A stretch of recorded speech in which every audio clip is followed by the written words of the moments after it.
Hello, my name is Miajali Jones, and I will be conducting an interview today with Dr. Blake. Dr. Blake is a bilingual and foreign language teacher who's been speaking Spanish the majority of his life. He learned Spanish at the age of 8 from his grandmother and continued learning throughout school. Dr. Blake currently teaches and coaches at San Marcos High School in San Marcos, Texas. Dr. Blake was previously a professor at Blinn College in Sealy, Texas. I primarily chose Dr. Blake because of his dedication to his students, as well as his respect and love for the passion of teaching the foreign language. Okay, let's get started. Hello, Dr. Blake. How are you? I'm fine. How are you? I'm pretty good. Okay, today I'm going to ask you a series of questions, if you don't mind, about your love for teaching the foreign language Spanish, as well as the obstacles that come along with it, if that's okay with you. That's fine. Okay, let's begin. What inspired you to want to become like a foreign language teacher and begin teaching and speaking Spanish to high school students? That's a very good question. My grandma was very inspirational into me teaching foreign language. She taught me Spanish at a very early age, so I implemented that once I got older into teaching high school and college. Okay. What would you say is your reason that motivate the students daily with learning a second language? How would you motivate them? Or how do you motivate them? I'm sorry. Activities such as role playing is a very good motivational exercise that I use first 10 minutes of class. I make the students get in groups of 4 and they act out in Spanish, and I believe that really gets them more of just not the visual part but the interactive part as far as within the students. Okay. What would you say is the hardest thing about teaching Spanish as a foreign language to your students?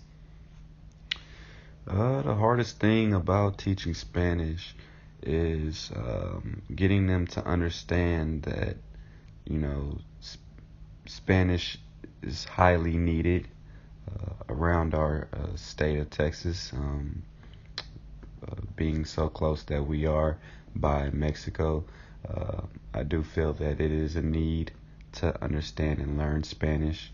So getting them to understand Spanish at a very early age is very beneficial to them and as well as their families.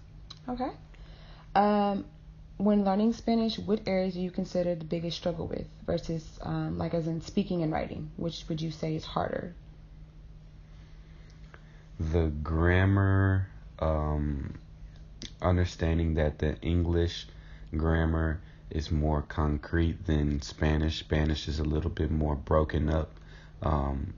Sometimes it's backwards, sometimes it's jumbled, sometimes it's, as far as jumble being mixed in.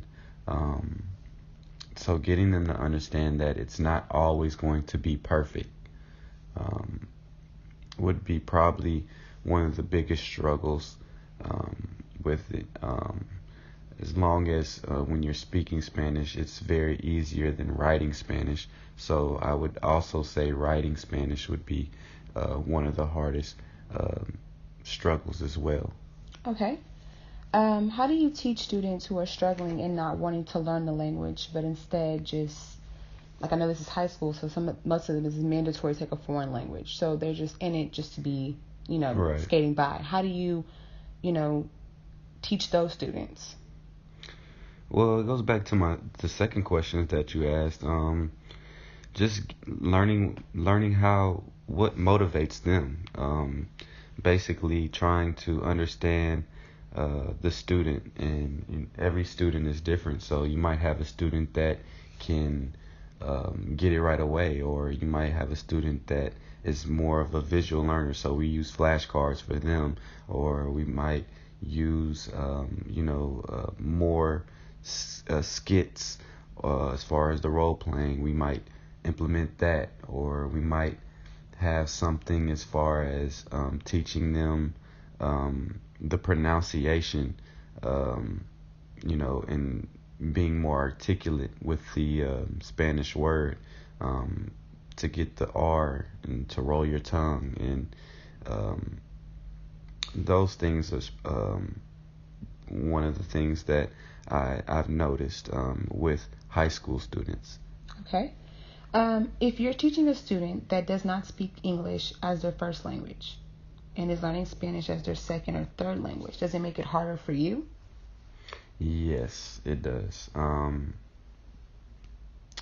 I've had a student that spoke Chinese, and it was very, I wouldn't say hard or difficult. It was just very challenging in a ways to get him to understand excuse me, the the words in Spanish, because he couldn't speak English. So I would use flashcards for English, and to get him to understand exactly what I was trying to say. It took a while, but he got through it, and I was very proud of him for doing that. It is a very, very challenging thing, but that's why we have other classes to excel them in, to try to get them to understand another foreign language, such as if they don't speak English, that's a foreign language to them, or whether we're trying to get them to speak French or Spanish. Okay. Is there any advice that you would give a future foreign language or bilingual teacher? Like, what do you wish someone would have informed you or helped you on before becoming a Spanish or foreign language teacher? To get more involved in the foreign language clubs. I feel that it's a need or necessary for all languages to be more diverse in a country that is very diverse, and to get them to understand that patience is all going to come. You have to be patient with your students, as well as the teachers that you work with, and not all Spanish teachers or professors, but just your teachers, period, because once the students see that you and other teachers have a bond within each other, they recognize that and feed off of it. So that's what I feel. Thank you so much, Dr. Blake. You've been such a joy and a privilege of working with, and have a wonderful day. Thank you.